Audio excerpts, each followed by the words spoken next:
how growing up you go out somewhere and somebody wants to give you biscuits. Ah, fine girl, take biscuits, and you just see your mom just do like this. She didn't say anything, but immediately you know what she's talking about. And then you see the roofs are exploding and the house is with fire, smoke is coming out. Everybody's like, what's happening? Two people are in there talking. Most people find it hard to communicate. I mean, communication is a vital key. It's a vital thing in life, but people don't really know how to communicate.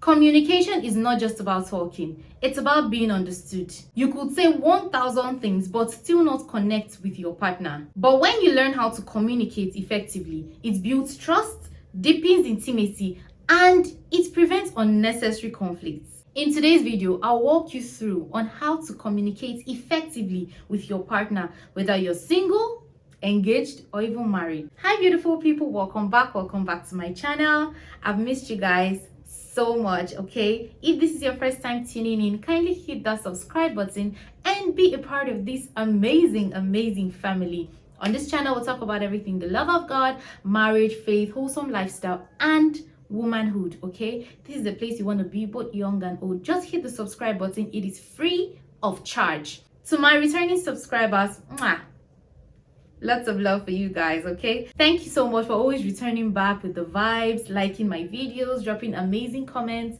I really appreciate it. Let's dive into today's video.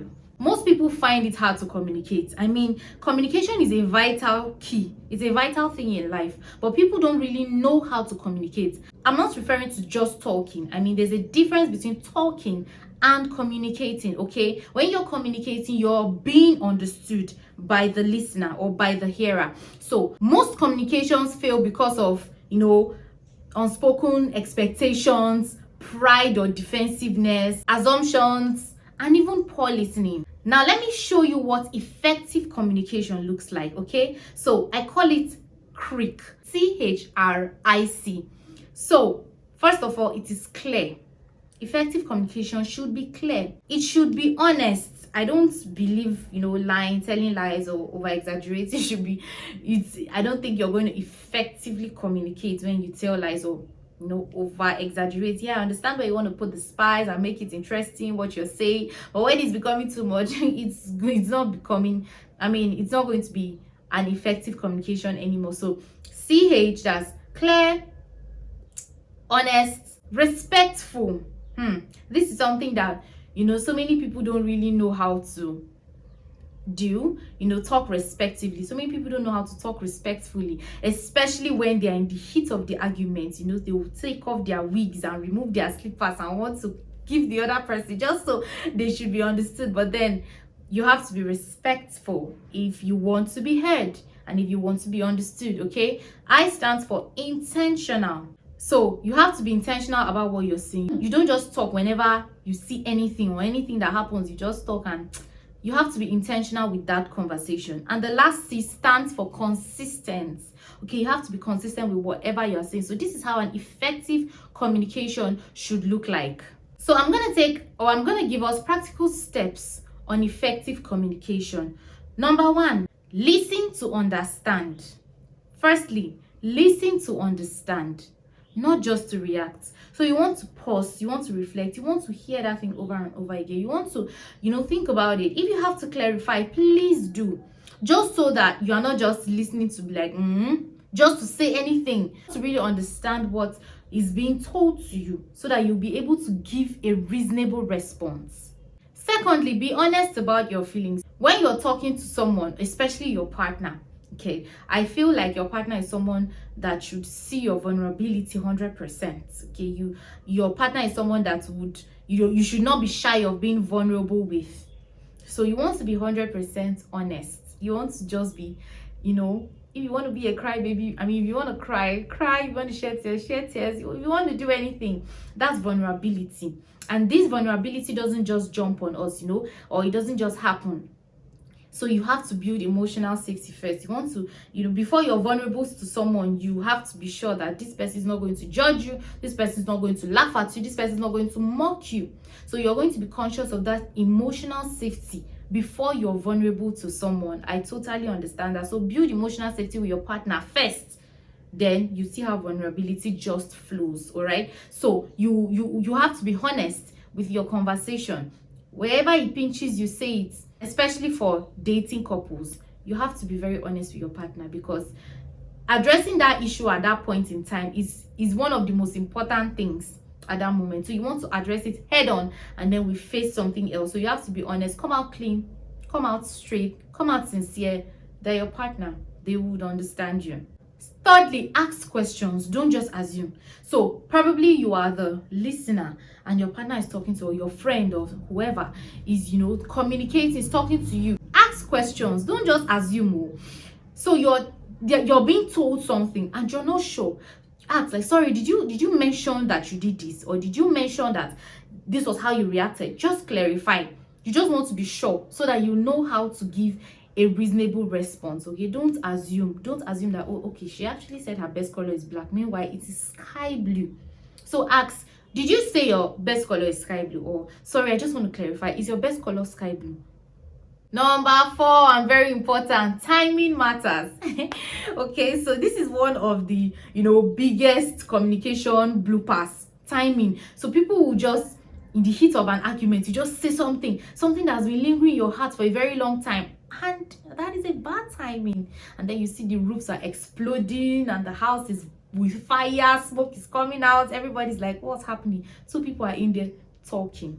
It shouldn't be so. So you have to really be very intentional about your timing. So don't bring up issues at the wrong time, or when your partner is distracted, or when your partner is not just, there's sometimes your partner is not just in the right frame of mind, thinking about a lot of things under pressure. Don't bring up some certain discussions. At that point, all you have to do is just to encourage your partner and just be there for your partner. Not bringing up a discussion about one thing, or please, no, don't bring up issues, especially issues of the past, when the timing is bad.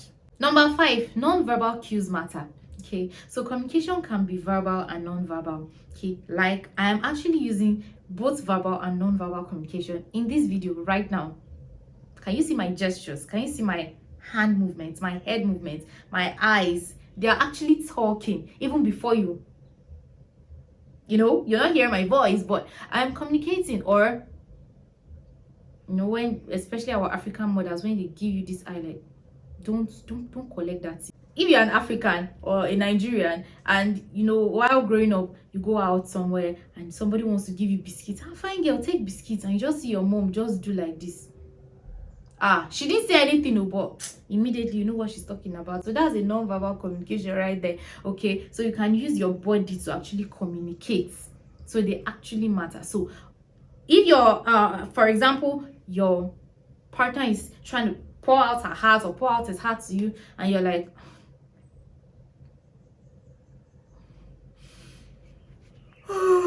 you're just giving this vibe of, Oga, finish, I beg, let me go to where I'm going. But you give this aura of, oh wow, okay, I'm sorry. That's a more, especially when your partner is trying to pour out his or her heart to you, especially about a particular thing they don't really like. So you don't just go all defensive. You want to be as calm and as compassionate and as sorry, as remorseful as possible. That's the word I was looking for. It. So you want to be as remorseful as possible. Okay, so your non-verbal languages, your body languages, your eye movements, your gestures, even your head, it all matters. The 6th point, I guess, another very important thing is, don't communicate to win. I'm talking to partners here. Okay, you want to say something, you are not talking because you want to win. You want to be the one, and hey, I know I have to win, I have to be the last person to always end the conversation. No, it's not you versus your partner, it is both of you versus the problem. So you don't communicate to win. Okay, prioritize understanding over being the winner, in so to speak, in a relationship. It doesn't really speak. It's not you now, it's both of you against the problem, against the world. Lastly, and I would say the most importantly, this is the greatest hack: pray before any conversation.